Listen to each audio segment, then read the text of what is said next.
QNet సంస్థ multilevel marketing పేరిట ఘరానా మోసం చేస్తోందని హైదరాబాద్ సిపి సజ్జనర్ అన్నారు. దేశవ్యాప్తంగా మోసాలు చేస్తున్న క్యూనెట్ సంస్థపై దాడులు చేసి 32 మంది నిందితులను సిసిఎస్ పోలీసులు అరెస్ట్ చేశారని తెలిపారు. 1998 నుంచి క్యూనెట్ నిర్వాహకులు వివిధ రకాల పేర్లతో మోసాలకు పాల్పడుతున్నారని, ముందు ప్రోడక్ట్ చూపెడుతూ వెనకాల మోసం చేసి డబ్బులు దండుకోవడమే క్యూనెట్ సంస్థ నిర్వాహకుల టార్గెట్ అని అన్నారు. హైదరాబాద్ నగరంలో 22 మంది బాధితుల ఫిర్యాదు మేరకు కేసులు నమోదు చేశామని తెలిపారు. క్యూనెట్ కీలక ఆధారాల కోసం 30 టీంలతో ఈ కేసును ఛేదించామన్నారు. సిద్దిపేటలో హరికృష్ణ అనే బాధితుడు 5 లక్షల రూపాయలు మోసపోయారని, తన ఫిర్యాదు మేరకు సంస్థ కార్యకలాపాలపై దృష్టి పెట్టామని చెప్పారు. నెల రోజులుగా క్యూనెట్ సంస్థపై దర్యాప్తు చేసి పూర్తి స్థాయిలో ఆధారాలను సేకరించి అరెస్టు చేశామని, ప్రస్తుతం ఈ కేసు దర్యాప్తు కొనసాగుతోందని సజ్జనర్ స్పష్టం చేశారు.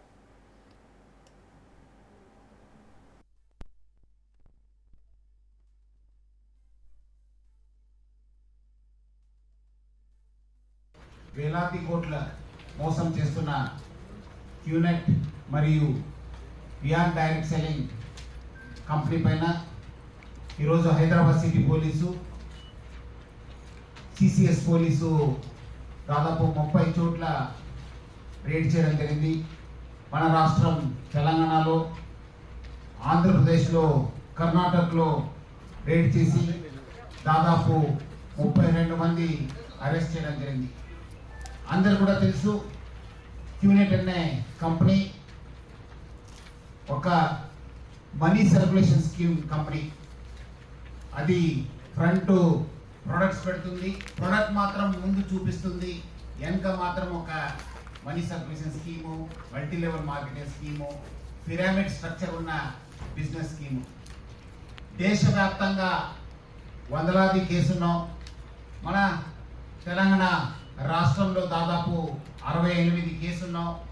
హైదరాబాద్లో 22 కేసున్నాం. ఈ మధ్యలోనే మనము 4 కేసు కట్టడం జరిగింది.